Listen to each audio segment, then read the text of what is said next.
devastating news, I would say, but I don't think it was unexpected given the time period of the season. Caitlin Clark announced on her social media that she will miss the rest of the season. She captioned it in short and part. I had hoped to share a better update, but I will not be returning to play this season. I spent hours in the gym every day with a singular goal of getting back out there. Disappointed isn't a big enough word to describe how I am feeling. She was limited to 13 games this season. This is wild. Candace Parker just dropped the truth the WNBA never wanted aired out. Caitlin Clark being shut down for the season isn't just a blow to Indiana. It's a catastrophe for the entire league. And now the whispers are only getting louder. What if Clark decides she's done with the WNBA altogether? That's not paranoia. That's the nightmare scenario. The league thought it had time to fix its issues, but time's up. Ask yourself, if Clark walked away tomorrow, what would the WNBA look like? Spoiler, it'd be a wreck. The illusion would shatter overnight. Here's the reality. Barely 2 years into her pro career, Clark is sidelined with recurring groin and leg injuries. And even in her carefully measured public comments, the frustration seeps through. She's devastated, but fans know how to read between the lines. This isn't just about one lost season.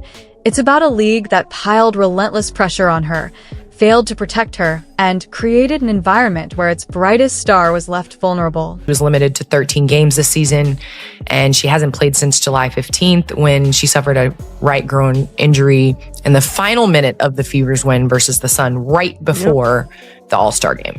I mean, that's our girl. That's our girl. And I feel like no matter what happened, you have to protect you and you have to protect your career. Enter Candace Parker, a legend who knows firsthand what it costs to push a body past its breaking point. She didn't sugarcoat her take. Parker flat out said Caitlin Clark made the right choice by shutting it down.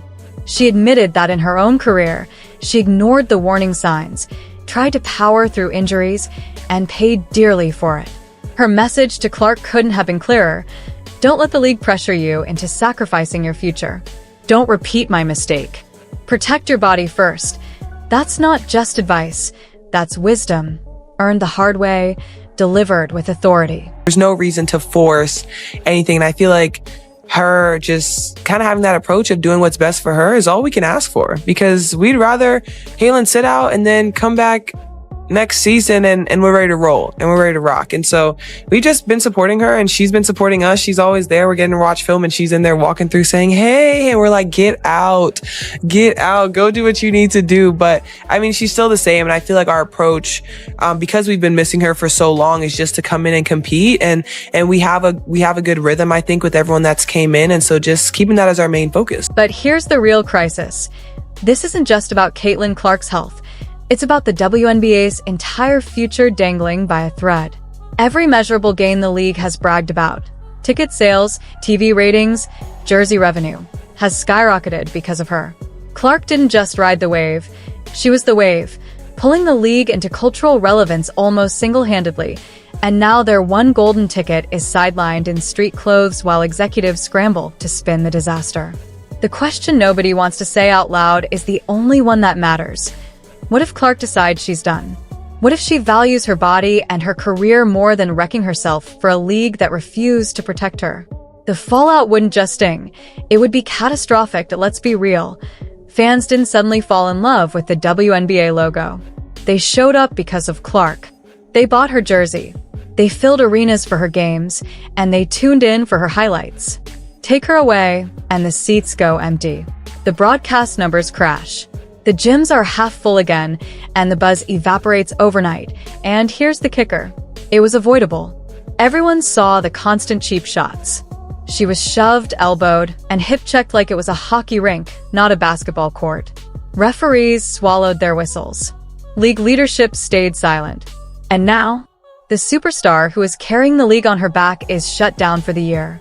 Bravo, WNBA. A masterclass in self-sabotage. White had said that they were hopeful that Clark would return by the end of the regular season, but Caitlin was unable to fully reincorporate back into practice. And, She had never missed a game in her collegiate career or first year in the WNBA. So this is definitely a blow, I'm sure, for the organization, but also for her. Fever went 8-5 when Clark played and 15-15 without her. You all did win the Commissioner's Cup for the first time in franchise history without her. So maybe that is also another precursor. But big picture from the outside looking in, I have been a player that has had a number of injuries. Candace Parker understands the reality.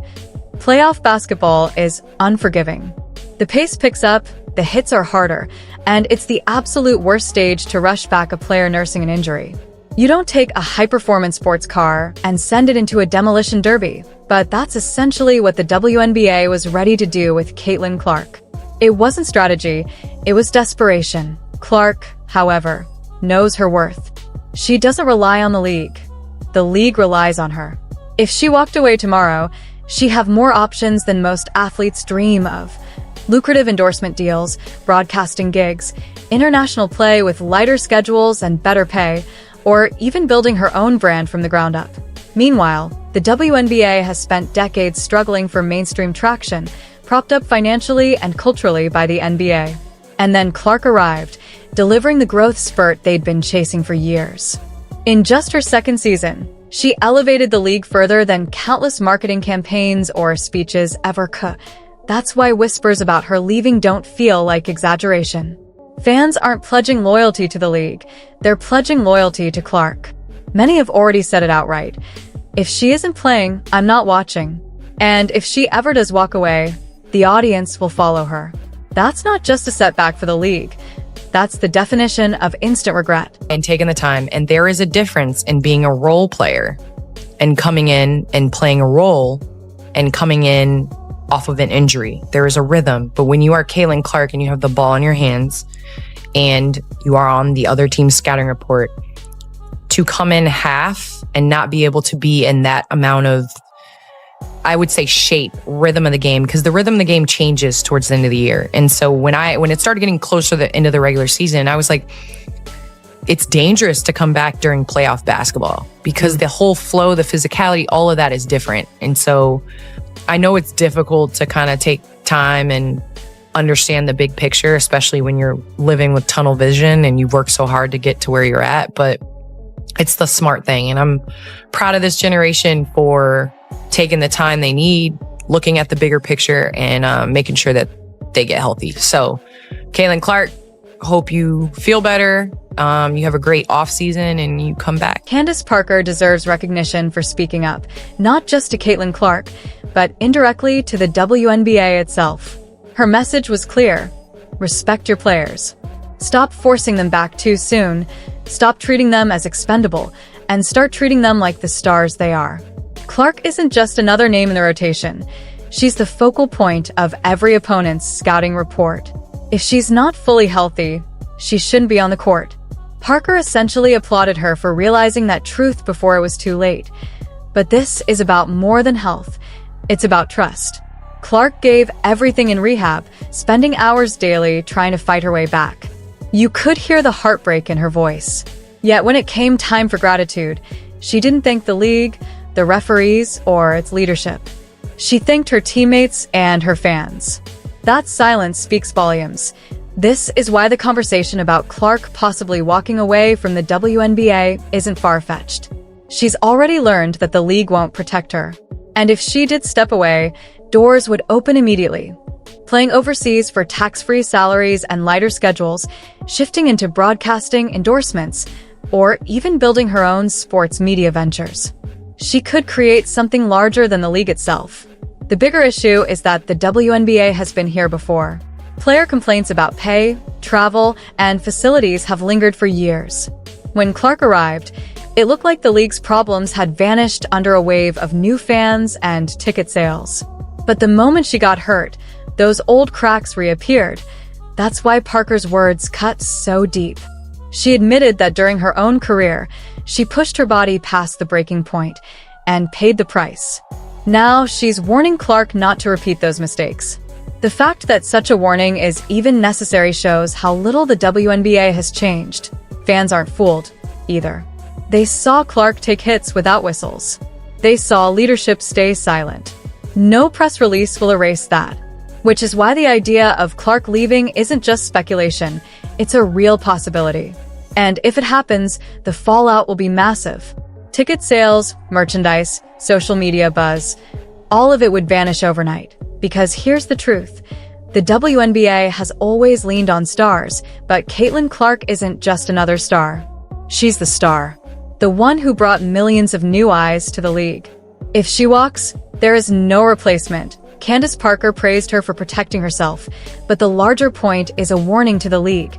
Either start treating Clark like the generational player she is, or risk losing the very person holding up your future.